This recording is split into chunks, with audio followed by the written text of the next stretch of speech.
Last month, one of your salespeople had a great first meeting with a prospect, and that client was interested. They asked for a proposal, and then your salesperson got busy. The follow up was made 2 days late, and the proposal was generic, and by the time it was sent, the competitor had already closed. Sayang, di ba?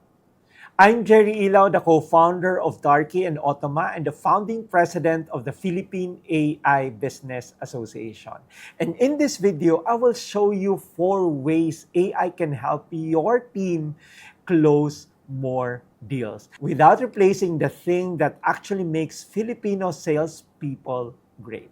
Now, I am talking specially about B2B sales. That is, kung nagbebenta ka ng mga products and services to other businesses and your sales cycle involves meeting, proposals, and follow-ups. If you are selling on Lazada or TikTok Shop, that is a different AI playbook, and we will cover it in a future video. Now, here is a number that should bother every business leader. According to Salesforce report, the average salesperson spend only about 30% of their time actually selling. The rest goes to researching prospects, writing follow-up emails, formatting proposals, updating spreadsheets, and doing admin. That means on a 10-person sales team, only 7 are effectively selling at any given time. The rest, they're doing homework. Now, imagine you hired an executive assistant for your top salesperson. This assistant does not talk to your clients, they do not close deals. But before every meeting, they have already researched the prospect, prepared a 1-page brief, drafted the follow-up email, and reminded your salesperson who to call next. What would happen? Your salespeople walks into every meeting more prepared, follow-ups faster, and never forgets a lead. And you know that executive assistant, that could be the AI that helps your salesperson close better.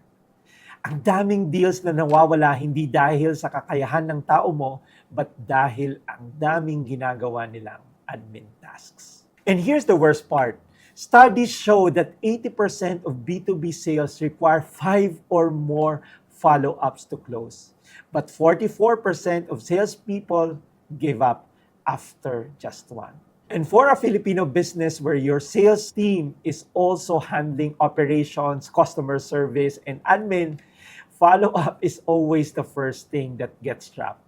Tama ba? So AI does not close the deals, but it makes sure your team never forgets one. So let's talk about how AI can help you close more sales. And we'll talk about 4 use cases.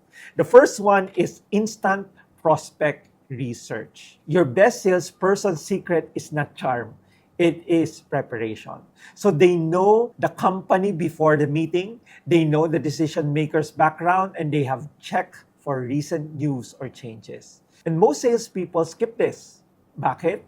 Because research alone can eat 1 to 3 hours per account. But with AI can do it in 30 seconds. Company background, recent news, link and activity, industry trends, pulled together in a 1-page brief before the call. So your salesperson walks in and the client thinks, well, this salesperson did their homework. Hindi na cold call yan, that is warm, informed conversation. Second, AI drafted follow-ups. You know, most deals do not die in the first meeting, they die in the silence after.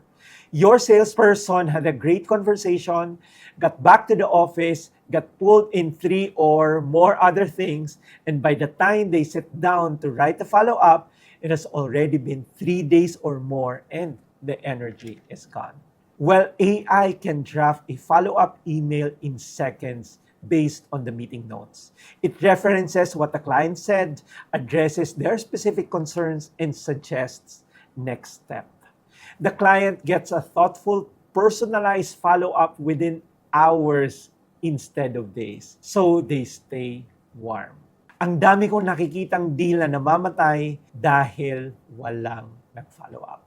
The next one, this is one of the win deals in the Philippines. That is proposal speed.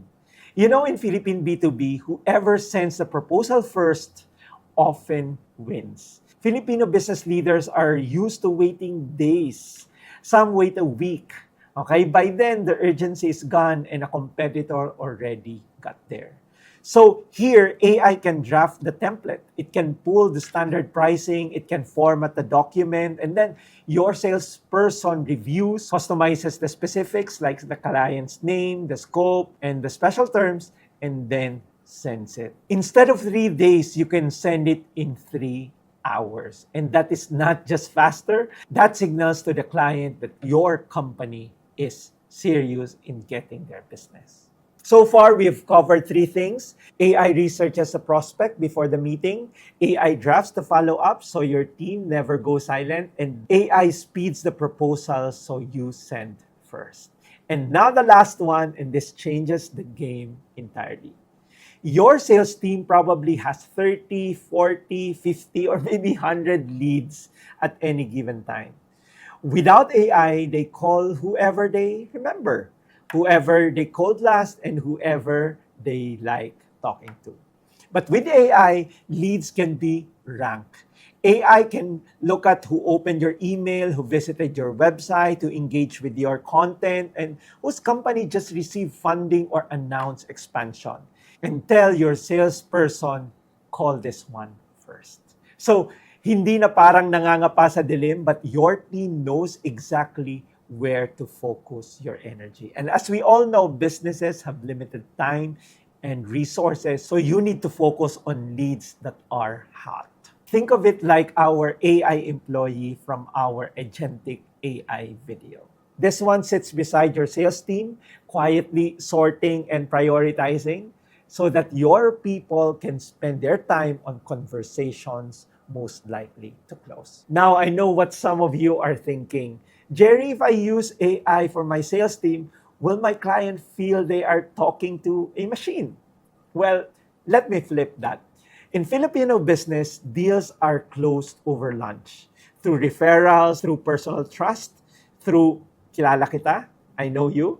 So AI cannot do any of that. No AI can read a room, sense hesitation in a client's voice, or know that the real objection is budget, even though they are saying, we need more time. AI does not replace that. But right now, your salesperson is spending their afternoon on a spreadsheet instead of that lunch meeting. They are formatting a proposal instead of calling back the client who said, let me think about it. So AI does the homework, but your salesperson builds the relationship. So here is your self-check. Ask your sales team this week, what percentage of your time goes to actually selling, talking to prospects, following up, and closing? If the answer is less than half, you have a bandwidth problem. And AI is the fastest way to fix it.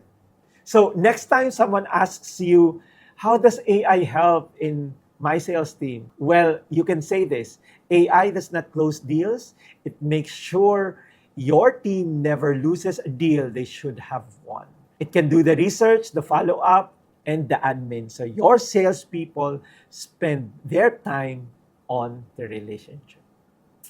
Again, I'm Jerry Ilaw, the co-founder of Darky and Otama and the founding president of the Philippine AI Business Association, reminding you that AI does not close deals, but it makes sure your team never loses one they should have won. See you in the next video.